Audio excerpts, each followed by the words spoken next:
이렇게 뜨거웠던 여름도 그 끝이 있듯이 우리의 삶에도 끝이 있다는 거 항상 기억하면서 주님 부르실 때까지 최선을 다하여 살아갔으면 좋겠습니다.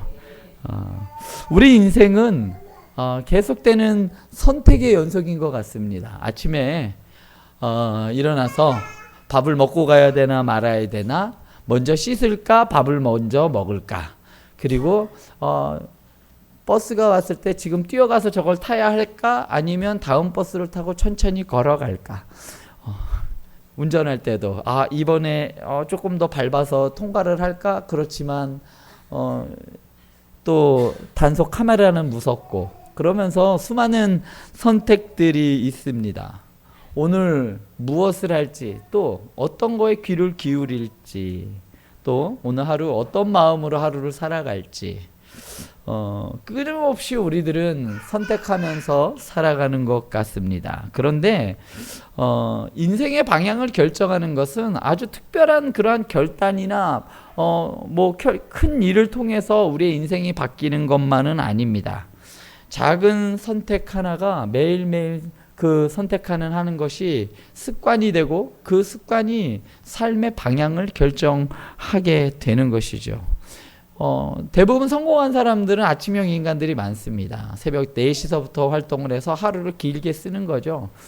그렇게 하루 남들보다 더 하루를 2시간, 3시간을 더 쓰다 보니까 그게 누적되고 습관이 되다 보니까 결국은 성공으로 갔다라는 이야기들을 많이 보게 됩니다. 인생에서, 그런데 우리가 그리스도인들은 우리 인생을 얼만큼 남들보다 빨리 가느냐, 이러한 질문보다 사실은 지금 어느 길을 걷고 있느냐, 이것이 우리에게는 더 중요한 겁니다. 잘못된 길이라고 하면 그 길이 아무리 빨리 간다 할지라도 우리의 정착적인 목적지와는 점점 멀어지게 되는 것이죠.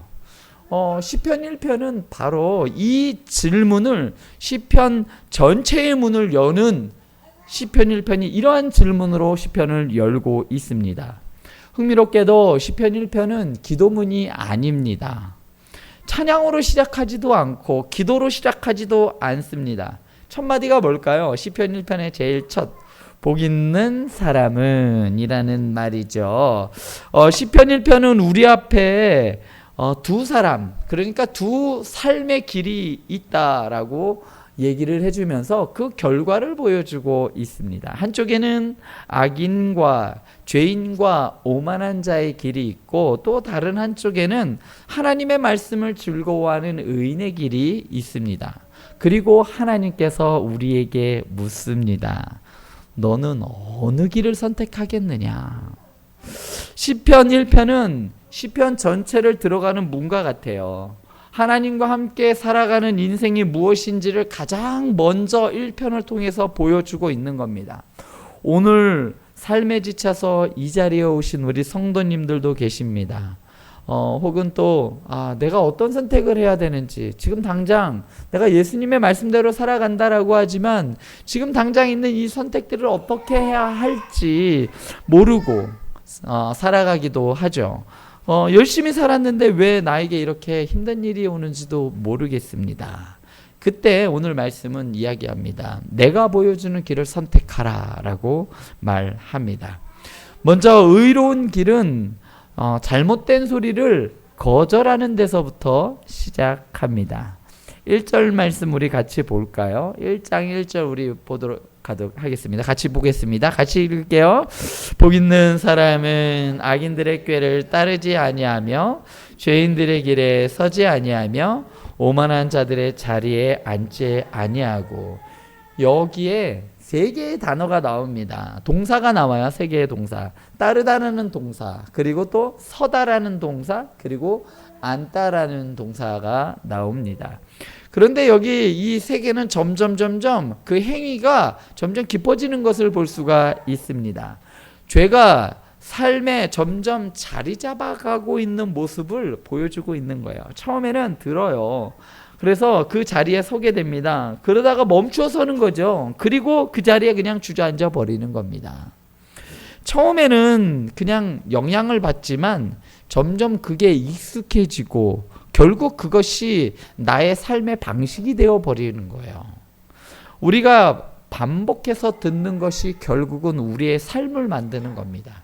내가 무엇을 매일매일 듣느냐에 따라서 내 삶의 방향이 결정되는 겁니다.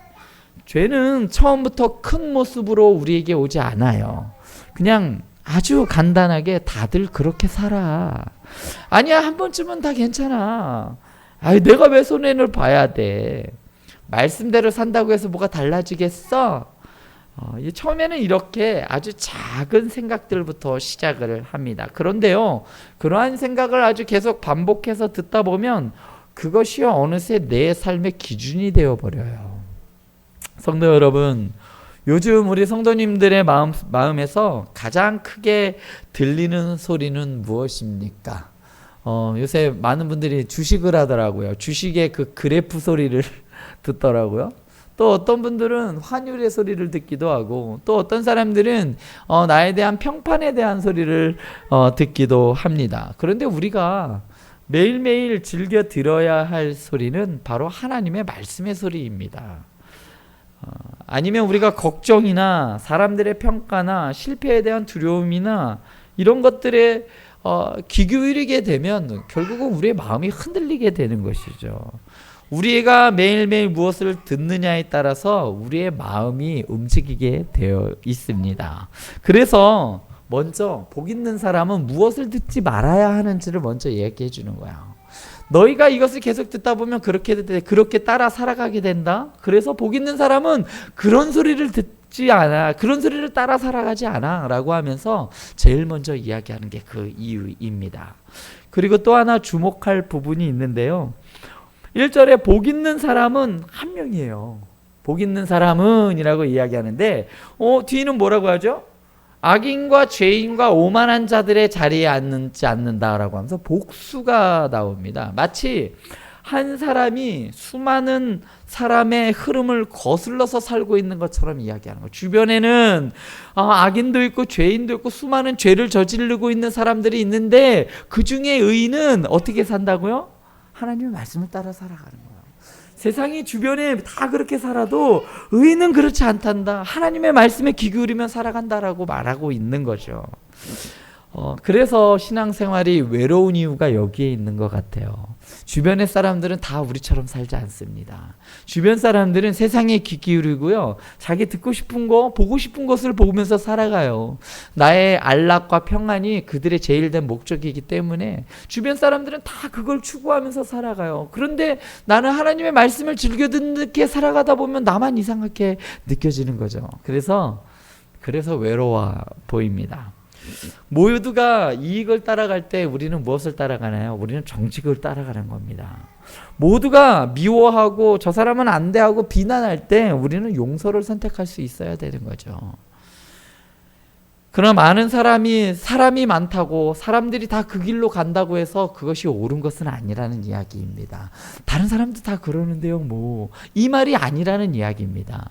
다른 사람들이 다 그러는데도 그러지 않고 하나님의 말씀에 따라 그 말씀을 즐겨 듣고 따라 순종하는 것이 의인들의 삶이라는 이야기입니다. 중요한 것은 그 길을 하나님께서 어떻게 보시는가가 중요하다는 말입니다. 두 번째로, 의로운 길은 하나님의 말씀을 즐거워하는 길입니다. 2절 말씀을 보면요, 오직 여호와의 율법을 즐거워하여 그의 율법을 주야로 묵상하는도다 라고 했어요. 여기서 율법이라는 말은 토라라고 한번 들어보셨죠? 토라는 법규나 규칙 요것만을 말하지 않습니다. 토라라는 것은 하나님의 가르침과 그리고 하나님의 교훈, 그리고 삶을 하나님이 인도한다라는 그 삶을 향한 하나님의 인도하심 또한도 토라라고 이야기를 해요. 그러므로 말씀을 가까이 한다라는 것은 성경적인 지식을 쌓는다는 이야기가 아니에요. 말씀을 가까이 한다라는 것은 성경을 많이 읽는다라는 그 의미만 갖고 있는 게 아니라 그것을 더 넘어서 더 큰 뜻이 있는데요. 하나님, 저는 어떻게 살아가야 합니까? 하나님, 이 사람은 제가 어떻게 대해야 할까요? 하나님, 이 문제 앞에서 제가 무엇을 선택해야 할까요?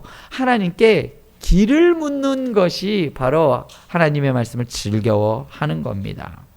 그런데 본문은 하나님의 말씀을 단순히 읽는 것에서 멈추지 않고 즐거워한다라고 했어요.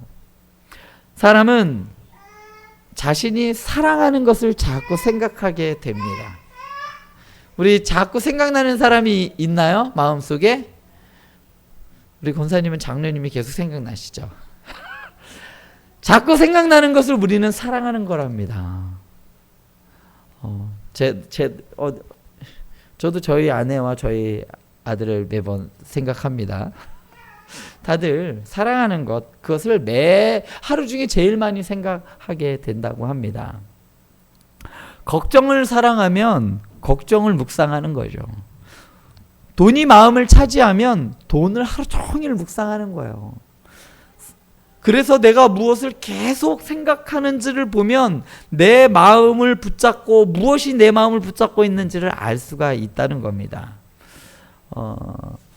묵상보다 먼저 즐거움이 있습니다. 오늘 말씀에 보면 즐거워한다. 먼저 말씀을 묵상하는 것보다 말씀을 먼저 즐거워할 때 묵상할 수 있다는 거예요.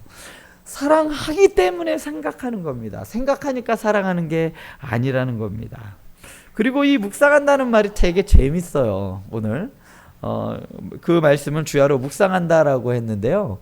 묵상한다라는 의미는요, 되게 광범위한 의미가 있는데요. 우리가 잘 알고 있는 대로 묵상한다라는 말 안에는 말씀을 읽는다라는 거 있고요. 그리고 입으로 다시 되뇌인다라는 의미가 있고요. 마음으로 생각한다라는 것도 묵상이고요.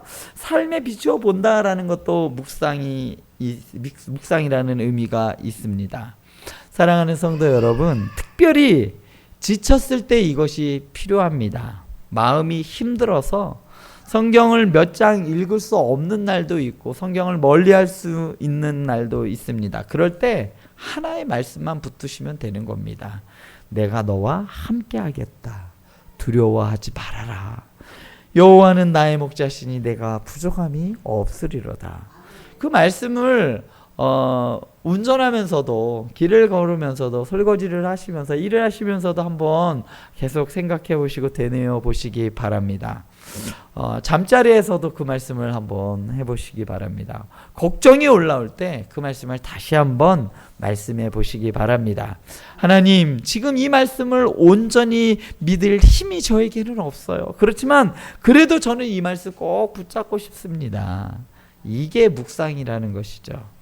우리가 말씀을 붙들다 보면 어느 순간 깨닫게 됩니다. 내가 말씀을 붙들고 있는 것처럼 느껴졌는데 사실은 말씀이 나를 붙들고 있었다는 겁니다. 그런데도 신기하게도 이 묵상하다라는 이 말씀에는요, 또 다른 아주 재밌는 뜻이 하나 담겨져 있습니다. 이 말씀, 이 뜻에는요, 으르렁대다라는 뜻이 있어요. 이 으르렁대는 건요, 사나운 맹수가 으르렁거리는 거 있죠. 그런 의미가 여기에 담겨져 있습니다. 이사야서 31장 4절 말씀에 보면요, 이런 말씀이 있어요. 여호와께서 이같이 내게 이르시되 큰 사자나 젊은 사자가 자기 먹이를 움키고 으르렁거릴 때에 그것을 치려고 여러 목자를 불러왔다 할지라도, 여기에서 젊은 사자가 자기의 먹이를 움키고 으르렁거릴 때라고 했죠. 이 으르렁거릴 때라는 말이요, 묵상하다는 말과 똑같은 단어예요. 묵상하는 거니까, 그러니까 이 의미를 살리면요, 이런 말씀이에요. 하나님의 말씀이 너무 좋아요. 하나님이 너무 좋고 너무 내가 이거 미치도록 너무 좋아서요, 이것을 다른 사람한테 뺏기지 않으려고 으르렁거리듯이 묵상하는 것이 바로 묵상한다라는 의미예요. 조금 의미가 달라지지 않나요? 제가 저희 집에 개를 키웠었어요. 개한테 밥을 주고 옆에서 툭툭 치면 아시죠? 주인이고 뭐고 없어요. 사실은 그 소리가 묵상하다라는 의미예요. 우리가 하나님의 말씀을 읽을 때 옆에서 다른 사람한테 그것을 빼앗길까 봐 그것을 우리가 으르렁거리듯이 우리가 여기서 읊조리는 것, 그것이 바로 묵상하다라는 말입니다. 그래서 묵상할 때에는 하나님의 말씀은 사모함이 있어야 돼요. 너무나 소중함이 있어야 된다는 거죠. 그럴 때 진정한 묵상이 될 수 있다라는 것이죠. 세 번째로, 말씀의 뿌리를 내리면 인생의 계절을 견딜 수가 있습니다. 오늘 3절 말씀 보면요. 우리 3절 말씀 같이 읽어볼까요? 3절 말씀 같이 읽겠습니다. 그는 시냇가에 심은 나무가 철을 따라 열매를 맺으며 그 잎사귀가 마르지 아니함 같으니 그가 하는 모든 일이 다 형통하리로다.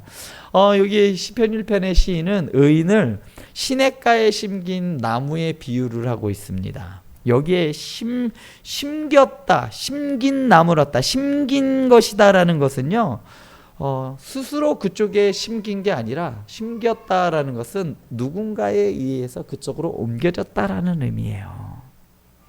의도적으로 옮겨졌다라는 의미입니다. 그리고 시냇가라는 것은 물을 지속적으로 공급해주는 이 수로를 의미할 수가 있는 거죠. 주변은 어떤가요? 이 중동, 이스라엘에 있던 주변은 너무 메마르고 뜨겁고 땅이 메말라 있습니다. 다른 풀들은 다 시들겠죠. 그런데 한 나무는 푸르러요. 왜냐하면요, 그 나무만 햇볕을 받지 않는 것이 아니라 그 나무에도 뜨거운 바람이 불리고 그 나무에도 그 뜨거운 바람과 뜨거운 태양이 내려지고 있지만 보이지 않는 뿌리가 물에 되어 있기 때문에 그런 것입니다. 이것이 믿음이에요. 믿음이 좋으면 고난이 없는 것이 아닙니다. 똑같이 열풍을 받아요. 똑같이 뜨거운 태양 아래 있습니다. 기도를 많이 하면 자녀 문제가 없어지나요? 경제적인 어려움이 없어지나요? 병들지 않나요? 그렇지 않습니다. 시편 1편의 복은 그런 복을 말하고 있는 것이 아닙니다. 뜨거운 바람이 불어도 시들지 않는 복을 말하고 있는 겁니다. 눈물이 있어도 무너지지 않는 복이 있다는 말이에요. 상황은 어렵지만 다시 일어설 힘이 있는 그것을 바로 복이라고 말하고 있는 겁니다. 왜요? 왜 그럴까요? 뿌리가 생명의 물을 마시고 있기 때문입니다. 뿌리 내린 사람, 말씀에 뿌리 내린 사람은 고난 속에서 맺는 열매가 있어요. 고난 가운데서도 말씀에 뿌리 내린 사람은 열매가 있는데 어떤 열매를 맺냐면 풍요로운 때에는 감사의 열매를 맺고요. 의심이 날 때는 믿음의 열매를 맺습니다. 그리고 고난의 때에는요, 인내의 열매를 맺을 수가 있어요. 그리고 혼란한 가운데에서는, 세상이 혼란하고 풍문이 오는 그런 가운데에서는 평안의 열매를 맺을 수가 있는 겁니다. 그런데 본문은 언제나 열매를 맺는다라고 이야기하지 않고 언제 열매를 맺는다고 할까요? 철을 따라 열매를 맺는다라고 말합니다. 사시사철 매번 열매를 맺는 게 아닙니다. 열매를 맺는 때가 있어요. 봄에는 꽃이 피고요. 여름에는 자라납니다. 그리고 가을에는 열매를 맺어요. 그리고 겨울에는 어떨까요? 아무것도 없는 것처럼 보입니다. 그러나 겨울이라고 해서 나무가 죽은 걸까요? 아니잖아요. 뿌리가 살아있다는 겁니다. 혹시 우리 성도님들의 삶이 지금 겨울인 분들도 계실 수 있을 것 같아요. 어떤 분은 한참 수확을 하고 계시는 때가 있을 수도 있고, 어떤 분은 지금 꽃이 펴서 이제 내가 이제 생명이 막 충만해져 가는 그러한 시기를 지나고 있는 분들도 있습니다. 그렇지만 겨울이라고 해서 나무가 죽은 것은 아니라는 겁니다. 열매가 보이지 않는다고 해서 하나님이 일하지 않는 것이 아닙니다. 뿌리가 말씀의 물을 만나고 있으면 하나님께서는 지금도 일하고 계시는 겁니다. 그러므로 열매가 보이지 않을 때 뿌리를 포기하지 마시기 바랍니다. 응답이 늦다고 해서 말씀을 놓지 마시기 바랍니다. 눈물이 날 때 더욱더 기도의 자리를 떠나지 말고 지키시기 바랍니다. 하나님께서 우리 성도님들을 심어 놓으신 그 자리를 너무 빨리 포기하지 마세요. 우리 성도님들은 각자의 자리에 하나님이 심겨놓은 겁니다. 그냥 내가 그곳에 내가 내 선택에 의해서가 아니라요. 각자의 자리에 하나님께서 심겨놓으셨어요. 그리고 나무의 열매는 누구를 위한 것일까요? 자기를 위한 열매가 아닙니다. 우리가 나무를 한번 보세요. 가을이 되면 이제 밤나무에 밤 열매가 많이 맺힙니다. 그게 밤나무를 위한 열매일까요? 아니에요. 그 열매는 주변 사람들을 위한 겁니다. 다른 사람이 그것을 먹는 것이죠. 내가 고난 속에서 받은 위로가 다른 사람을 위로하게 된다는 말입니다. 내가 눈물 속에서 얻은 그 믿음이 낙심하여 있는 그 사람을 일으키는다는 말입니다. 내가 실패해서 배운 그 은혜가 넘어져 있는 사람들을 붙들게 한다는 말입니다. 내가 맺은 열매이지만 그것이 다른 사람을 위하고 다른 사람을 세우는 데 쓰임을 받는다라는 겁니다. 하나님께서는 우리가 받고 있는 그 고난조차 열매가 되게 하시는 겁니다.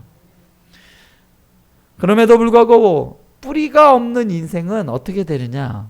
바람에 흔들린다라고 말해요. 4절 말씀을 보면요. 악인들은 그렇지 아니하며 오직 바람에 나는 겨와 같도다. 한쪽에는 나무 그루가 있습니다. 그리고 뿌리 있고 물이 있고 열매가 있습니다. 그런데 다른 한쪽에는 뭐가 있죠? 겨가 있습니다. 겨에는 뿌리가 없어요. 겨는 어떤가요? 삶의 무게가 없습니다. 바람이 부는 대로 움직여요. 세상의 풍문 따라 그냥 움직이는 삶이에요. 당시 타작마당에서 곡식을 공중으로 이렇게 까부르면 곡식은 아래로 떨어지고 겨는 어떨까요? 겨는 이렇게 멀리 날아가 버립니다. 중요한 것은 바람은 나무에도 불고 겨에도 분다는 겁니다. 사람은 누구에게나 그 바람은 오게 되어 있어요. 그러나 같은 바람 속에서도 결과는 다릅니다. 나무는 흔들리지만 굳건히 서 있고요. 겨는 날아가 버립니다. 차이가 무엇일까요? 바로 뿌리입니다. 돈에만 뿌리를 두면 돈이 흔들릴 때 같이 무너지게 되는 것이죠. 사람의 인정에 뿌리를 두면 사람이 등을 돌릴 때 무너지는 겁니다. 건강이나 성공에 뿌리를 두면 그것을 잃는 순간 삶 전체가 흔들리게 되는 것입니다. 그러나 말씀에 뿌리를 내린 사람은 말합니다. 내 상황은 흔들려도 하나님은 흔들리지 않으신다. 사람은 떠나도 하나님은 나를 떠나지 않으셔. 내 계획은 무너진다 하더라도 하나님의 계획은 결코 무너지지 않습니다. 믿음은 바람이 불지 않는 인생이 아니라 바람 속에서도 뿌리를 내리는 인생이 바로 믿음의 삶입니다. 그리고 5번째로 의로운 길은 항상 가장 의로운 길의 가장 큰 복은 바로 하나님께서 그 길을 알고 계시다라는 겁니다. 우리 6절 마지막 절 한번 같이 읽어볼까요? 우리 6절 같이 읽어보겠습니다. 무릇 의인들의 길은 여호와께서 인정하시나 악인들의 길은 망하리로다. 저는 시편 1편의 절정이 3절의 이 의인들은 형통하겠다라는 이것보다 오늘 마지막 절에 6절에 있다라고 봅니다. 인정하신다라는 말은 히브리어로 알다라는 의미를 가지고 있습니다. 단순히 정보를 알고 있다라는 뜻이 아닙니다. 관심을 가지고 알고 돌보고 보호하고 그 길에 함께 하신다는 의미가 바로 이겁니다. 우리가 사람을 안다고 할 때 한길 물속은 알아도 천길 물속은 알아도 한길 사람 속은 모른다라고 하잖아요. 그게 안다라는 게 그 사람을 몰라요. 이름을 모르나요? 나이를 모르나요? 고향을 모르나요? 다 알아요. 그럼에도 불구하고 모른다. 우리는 다 알지 못한다라고 하는 거는 그 사람의 전체적인 전인격적인 것들을 다 모른다라는 이야기입니다. 그 사람의 속도 모르고. 우리를 하나님께서 안다라는 것은요, 그냥 표면적인 것뿐만 아니라 우리의 모든 상황들을 다 꿰뚫고 알고 계신다라는 의미입니다. 그리고 함께 하신다는 의미예요. 복 있는 사람은 왜 복 있는 사람입니까? 모든 것이 잘 풀리기 때문에 복 있는 사람일까요? 아닙니다. 하나님께서 그 사람이 가고 있는 길을 알고 있기 때문에 복 있는 사람이라는 말이에요. 성도 여러분, 혹시 아무도 나를 모르는 것 같습니까? 내가 얼마나 힘든지, 내가 얼마나 억울한지 가족도 모르는 것 같고, 얼마나 참고 있는지 아무도 몰라주는 것 같고, 얼마나 내가 열심히 기도했는지 아무도 모르는 것 같습니까? 사람들은 모를 수 있지만 우리 하나님께서는 말씀하십니다. 나는 네 길을 알아. 내가 자녀 때문에 흘린 눈물을 알고, 내가 병원에서 두려움으로 기다렸던 시간도 알고, 내 가정을 지켜온 그 긴 시간들도 내가 알고, 나는 네 길을 안다. 그래서 우리는 의로운 길을 선택해야 하는 겁니다. 그 길이 항상 편해서가 아니에요. 사람들이 그 길에 박수 쳐주기 때문이 아닙니다. 하나님께서 그 길을 알고 계시기 때문이에요. 그런데 시편 1편을 읽으면 한 가지 질문이 생깁니다. 저는 여기까지 설교를 준비하고 이 마지막 질문에 참 힘들었습니다. 나는 정말 의인인가? 나는 오늘 이 말씀에 나오는 그 의인인가? 내가 언제나 하나님의 말씀을 즐거워 맨날 하는가? 내가 한 번도 악한 생각을 따르지 않은 적이 있던가? 주야로 하나님의 말씀을 내가 그렇게 즐거워하고 묵상을 했던가? 뒤돌아보면 아니더라고요. 물론 말씀을 읽을 때도 있지만 안 그럴 때가 더 많더라고요. 그런데 우리 가운데 누구도 이 시편 1편의 말씀을 온전히 살아낼 수가 없어요. 그래서 이 시편 1편의 완전한 이 복 있는 사람은 우리 안에서 도저히 찾을 수가 없더라고요. 바로 예수님밖에 없더라고요. 예수님은 끝까지 하나님의 말씀을 따라가셨던 분입니다. 광야에서도 그분은 말씀을 선택했습니다. 사람들이 다른 길을 요구할 때도 그분은 아버지의 뜻을 선택했어요. 마침내 하나님의 원하셨던 그 십자가의 길을 선택하셨죠. 어느 것 하나 하나님의 말씀과 어긋남이 없이 끝까지 그 길을 가셨던, 정말 복 있는 사람의 길을 가셨던 분이 바로 예수님이죠. 사람들의 눈에는 십자가가 실패처럼 보였습니다. 그러나 하나님 앞에서는 구원의 뜻을 완성하는 진짜 형통의 길, 참된 형통의 길을 걸어가신 분이 바로 예수님이셨죠. 그러므로 의로운 길을 선택하라라는 이 말씀은 우리 힘으로 완벽하게 그렇게 하라라는 말씀이 아닙니다. 참된 의인이신 예수 그리스도를 붙들라는 겁니다. 그분 안에 거할 때 우리는 진정한 복 있는 사람의 삶을 살아갈 수 있다는 이야기예요. 그분의 말씀에 뿌리를 내리시기 바랍니다. 그리고 오늘 다시 선택하세요. 걱정보다 말씀을 선택하시기 바랍니다.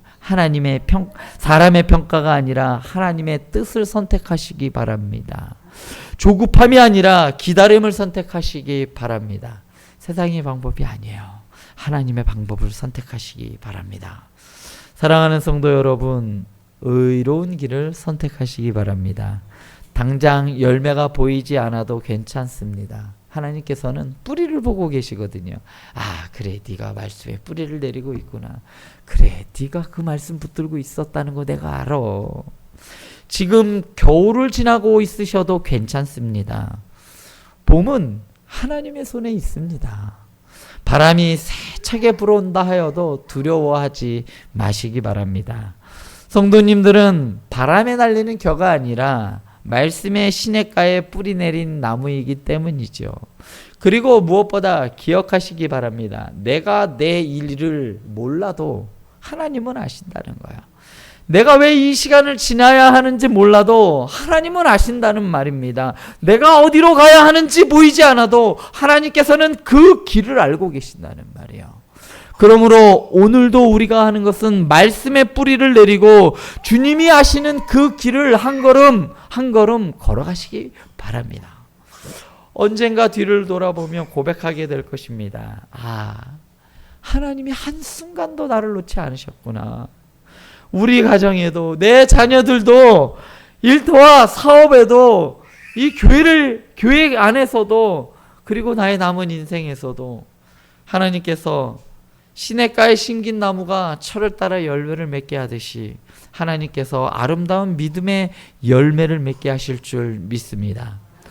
이번 한 주도 세상이 권하는 길이 아니라 하나님께서 인정하신 길, 말씀에 뿌리 내리는 길, 예수 그리스도께서 앞서가신 의로운 길을 선택하며 살아가는 저와 여러분들 되시기를 주님의 이름으로 간절히 축원드립니다.